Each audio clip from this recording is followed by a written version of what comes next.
How do you recognize the need for change in your organization? Change is constantly happening. It seems like it's happening faster today than it ever has before. Now, we can see it happening all around us, but how do we recognize what changes are needed to improve results?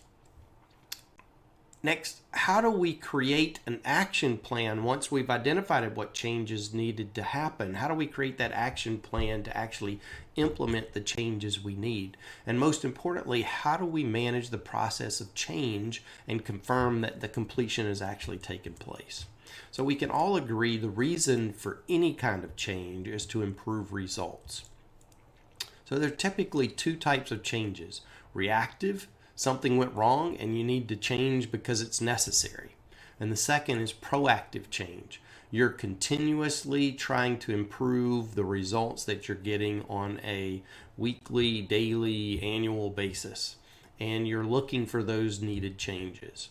So proactive change is the fastest way to success, but at the same time, it's one of the more difficult ones to execute on because not everybody is willing to create and innovate when something's not broken.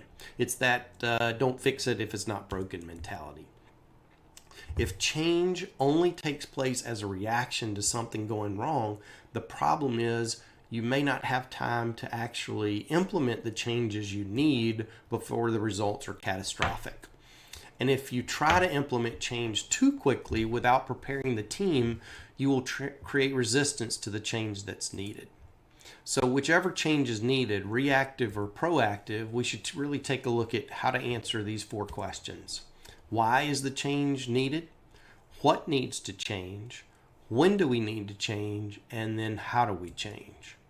So why is the change needed? What goal are you working towards? What result are you trying to accomplish? This must be communicated to those who the change will impact the most, be it your field team, your store teams, your management team. Who's going to be impacted the greatest by the change you're trying to implement and get their buy-in on it? What needs to change? Seems like a simple question. It's like either a process or maybe technology or maybe sometimes even people need to change. The best people to ask how to change and what needs to change are those who it will impact the most. They can give you the best ideas, those that are going to actually be executing on this change that's needed. So when is the change needed, right? Well, the simple answer is yesterday or right now. How do we change? There must be a plan to change, then manage to the plan to ensure that it's fully adopted. And that's where people and things tend to break down, is how they manage change and the process of change. As Einstein said, we cannot solve our problems with the same thinking we use to create them. How do you manage change? Reactively or proactively?